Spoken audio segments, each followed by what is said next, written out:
ಜಪಾನಿನಲ್ಲಿರುವ ಅನಿವಾಸಿ ಕನ್ನಡಿಗ ಡಾಕ್ಟರ್ ಶ್ರೀಹರಿ ಚಂದ್ರಘಾಟಗಿ ಅವರ ಮಾಲೀಕತ್ವದ ಎಕೋಸೈಕಲ್ ಕಾರ್ಪೊರೇಷನ್ ಸಂಸ್ಥೆಯು ಕಳೆದ 3 ತಿಂಗಳಿನಲ್ಲಿ 2ನೇ ಬಾರಿಗೆ ಜಪಾನಿನ ಪ್ರತಿಷ್ಠಿತ ಪ್ರಶಸ್ತಿಗೆ ಭಾಜನವಾಗಿದೆ.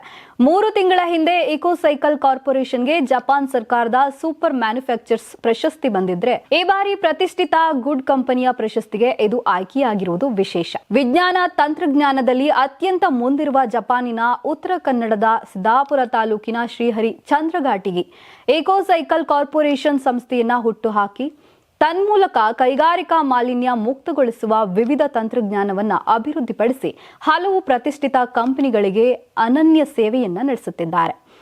1967ರಲ್ಲಿ ಸ್ಥಾಪಿತವಾದ ಜಪಾನಿನ ಗುಡ್ ಕಂಪನಿ ಪ್ರಶಸ್ತಿಯನ್ನ ಅಲ್ಲಿಯ ಸಣ್ಣ ಮತ್ತು ಮಾಧ್ಯಮ ಉದ್ಯಮಿಗಳ ಸಂಶೋಧನಾ ಸಂಸ್ಥೆಯಿಂದ ಪ್ರದಾನ ಮಾಡಲಿದ್ದು, ಸಮಾಜಮುಖಿ ಸೇವೆಗಳಲ್ಲಿ ಅಸಾಧಾರಣ ಸಾಧನೆಯನ್ನ ತೋರಿದ ಮತ್ತು ಆರ್ಥಿಕವಾಗಿಯೂ ಪ್ರಗತಿ ಸಾಧಿಸಿದ ಸಣ್ಣ ಮತ್ತು ಮಾಧ್ಯಮ ಉದ್ಯಮಿಗಳಿಗೆ ನೀಡುತ್ತಿರುವ ರಾಷ್ಟ್ರಮಟ್ಟದ ಪ್ರಶಸ್ತಿ ಇದಾಗಿದೆ.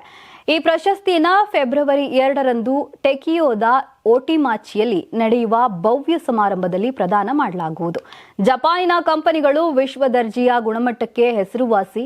ಇವುಗಳೊಂದಿಗೆ ಪೈಪೋಟಿಯಲ್ಲಿ ಗೆದ್ದು ಅಲ್ಲಿಯ ವಾಣಿಜ್ಯ ವಲಯದಲ್ಲಿ ಒಂದು ವಿಶಿಷ್ಟ ಗಳಿಸಿಕೊಂಡು ಹೊಸ ಛಾಪು ಮೂಡಿಸಿಕೊಂಡಿರುವ ಇಕೋಸೈಕಲ್ ಸಾಧನೆ ನಿಜಕ್ಕೂ ಆಶ್ಚರ್ಯದಾಯಕವಾಗಿದೆ. ನೀವು ಸಣ್ಣ ಆಗ್ಬೇಕಲ್ವಾ? ಅದು ಒಂದು ಉತ್ತಮ ಆಹಾರದಿಂದ ಸಣ್ಣ ಆಗ್ಬೇಕಲ್ವಾ? ಪ್ರತಿದಿನ ನಮ್ಮ ಜೀನಿ ಸ್ಲಿಮ್ ನ ಯೂಸ್ ಮಾಡಿ ಯಾವುದೇ ಸೈಡ್ ಎಫೆಕ್ಟ್ ಇಲ್ದಂಗೆ ನೀವು ಸಣ್ಣ ಆಗ್ತೀರಾ. ಯಾರಾಗ್ತಾರೆ ಎಂಎಲ್ಎ ಅಭ್ಯರ್ಥಿ 2028 ಶೀಘ್ರದಲ್ಲೇ.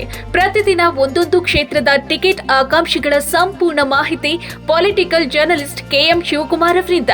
ಕರ್ನಾಟಕದ ನಂಬರ್ 1 ಡಿಜಿಟಲ್ ಮೀಡಿಯಾ ನಿಮ್ಮ ನೆಚ್ಚಿನ ಕರ್ನಾಟಕ ಟಿವಿಯಲ್ಲಿ ಮಾತ್ರ.